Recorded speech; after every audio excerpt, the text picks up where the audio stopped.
नमस्कार दोस्तों, आज की कहानी है ध्रुव तारा की पौराणिक कहानी। सृष्टि के रचयिता ब्रह्मा जी के पुत्र स्वयंभू मनु के दो पुत्र थे, प्रियव्रत और उत्तानपाद। राजा उत्तानपाद ने दो विवाह किए थे। उनकी पहली पत्नी का नाम सुनीति था तथा दूसरी पत्नी का नाम सुरुचि था। दोनों रानियों ने राजा का वंश बढ़ाने के लिए पुत्र रत्न जन्मा था। सुनीति के पुत्र का नाम ध्रुव और सुरुचि के पुत्र का नाम उत्तम था। राजा उत्तानपाद अपने दोनों राजकुमारों को समान प्रेम करते थे, कोई भेदभाव नहीं करते थे, और रानी सुनीति भी अपने पुत्र ध्रुव के समान सुरुचि के पुत्र उत्तम को बराबर प्रेम करती थी। लेकिन सुरुचि के मन में छल था, ईर्ष्या करती थी। वह सुनीति और ध्रुव के प्रति नफरत करती थी और उनको ईर्ष्या भाव से देती थी। एक दिन जब राजा अपने पुत्र उत्तम को अपनी गोद में बैठाकर खिला रहे थे, प्रेम भाव दिखा रहे थे, दुलार कर रहे थे, तभी सुनीति का पुत्र ध्रुव वहां आ जाता है। वह भी अपने पिता की गोदी में बैठने के लिए आतुर हो उठता है। तभी राजा उत्तानपाद ने उसे भी अपनी गोद में उठा लिया और प्यार दुलार करने लगे। तभी वहां सुरुचि भी आ जाती है। वह उत्तानपाद की गोदी में सुनीति के पुत्र ध्रुव को देखती है। वह चिढ़ जाती है और ध्रुव को उत्तानपाद की गोद से खींचकर उतार देती है। बाद में अपने कटु वचनों से उसे आहत करती है। उसके कटु वचन कुछ इस प्रकार थे: इसके पिता की गोद और राज्य सिंहासन पर सिर्फ इसका ही अधिकार है। अर्थात उसके कहने का तात्पर्य ये था कि राज्य का सिंहासन सिर्फ उसके पुत्र उत्तम के लिए है। बालक ध्रुव सुरुचि के कटु वचनों से निराश और दुखी हो गया और वह भागते हुए अपनी माँ सुनीति के पास गया और रोते हुए उसने सारी बात बताई। सुनीति ने उसे समझाया और कहा, पुत्र दुखी मत हो, नहीं उस इंसान के बारे में अमंगल होने को सोचो जिसने तुम्हारे को अपमानित किया है, लज्जित किया। कोई अजर नहीं है, कोई अमर नहीं है। सबको अपना दुख इसी पृथ्वी पर भोगना पड़ता है और अवश्य भोगना पड़ता है। तुम निराश ना हो, तुम ईश्वर का ध्यान करो, भगवान विष्णु की आराधना करो। सृष्टि के रचयिता है, जगज्ञाता है, उनकी आराधना करने से मोक्ष की प्राप्ति होती है।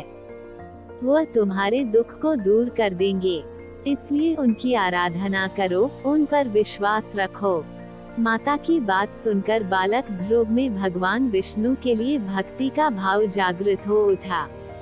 उसी समय ही ध्रुव अपना गृह का त्याग करके वन की ओर चल दिए। वन की ओर चलते समय बीच रास्ते में उनका मिलन देवर्षि नारद से हुआ। देवर्षि नारद जी ने ध्रुव को विष्णु भगवान की आराधना करने की विधि के बारे में विस्तार से अवगत करवाया। उस विधि का पालन करते हुए ध्रुव ने यमुना नदी में स्नान किया और विधि के अनुसार अन्न जल त्याग कर पैर के अंगूठे के बल पर खड़े होकर भगवान विष्णु की आराधना में लीन हो गया। उसके मंत्रों की आवाज तीनों लोकों में गूंज उठी। उसके पैर के अंगूठे से धरती दबने लगी। इतनी कठोर तपस्या देखकर भगवान विष्णु उसके समक्ष प्रकट हुए। ध्रुव की तपस्या को देखकर भगवान विष्णु ने कहा, वत्स मैं तुम्हारी तपस्या से प्रसन्न हूँ, बोलो क्या वरदान चाहिए। ध्रुव बालक कहने लगा, भगवान, माता सुरुचि ने मुझे अपमानित करके पिता की गोद से उतार दिया। उन्होंने कहा कि मैं अपने पिता की गोद में बैठने का अधिकार नहीं रखता हूँ। माता सुरुचि की इस बात ने मेरे अंतर्मन को बहुत गहरा दुख हुआ। मैं भागकर माता सुनीति के पास गया और उनको अपनी व्यथा सुनाई तो उन्होंने आपकी शरण में आने का परामर्श दिया। मैंने आपकी आराधना स्नेह प्रेम पाने के लिए किया है। प्रभु आप जगत अज्ञाता हैं, तारनहार है, आप तो सब जानते हैं। आपकी दृष्टि में जगत के सभी प्राणी समान हैं। पिता की गोद से उतारे जाने के बाद, माता सुरुचि के द्वारा अपमानित व लज्जित होने के बाद मैंने ये निर्णय लिया है कि मैं सिर्फ आपकी गोद में ही बैठूंगा। बालक ध्रुव भावपूर्ण होकर बोला, प्रभु आप अपनी गोद में मुझे ऐसा स्थान दे जहाँ से मुझे कोई कभी ना उतार सके। ध्रुव की कामना जानकर भगवान विष्णु ने कहा, हे वत्स, तुम्हारी निस्वार्थ कामना व भक्ति से मैं खुश हूँ, इसलिए मैं तुम्हें अपनी गोद में स्थान देता हूँ। ये ब्रह्मांड मेरा अंश है और आकाश मेरी गोद। तुम मेरी गोद आकाश में ध्रुव तारे के रूप में स्थापित होगे। तुम्हारे प्रकाश से पूरा ब्रह्मांड जगमगाएगा। तुम्हारा स्थान सप्तऋषियों से भी ऊपर होगा। तुम्हारी परिक्रमा करेंगे।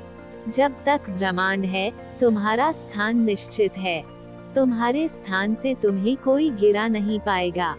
किंतु अभी तुम्हारी जरूरत तुम्हारे राज्य को है, तो तुम अभी अपना राज्य संभालो जाके। इसलिए अभी तुम घर जाओ। 36,000 वर्ष तक पृथ्वी पर राज कर तुम मेरी गोद में आओगे। इसके पश्चात भगवान विष्णु अंतर्ध्यान हो गए और ध्रुव घर वापस आ गया। कुछ वर्षों के बाद राजा उत्तानपाद अपना सारा राजपाट अपने पुत्र ध्रुव को देकर वन चले गए। भगवान विष्णु के वरदान के अनुसार 36,000 वर्षों बाद ध्रुव आकाश में एक चमकदार ध्रुव तारे के रूप में हमेशा के लिए अमर हो गया। दोस्तों, आशा करती हूँ कि आपको कहानी पसंद आई होगी और काफी कुछ सीखने और समझने के लिए मिला होगा। अगर वीडियो पसंद आया है तो वीडियो को लाइक करें, अपने दोस्तों को शेयर करें और अगर आप चैनल पर नए हैं तो चैनल को सब्सक्राइब जरूर करें और बेल आइकॉन को प्रेस करें ताकि हर वीडियो का नोटिफिकेशन सबसे पहले आपको मिले। धन्यवाद।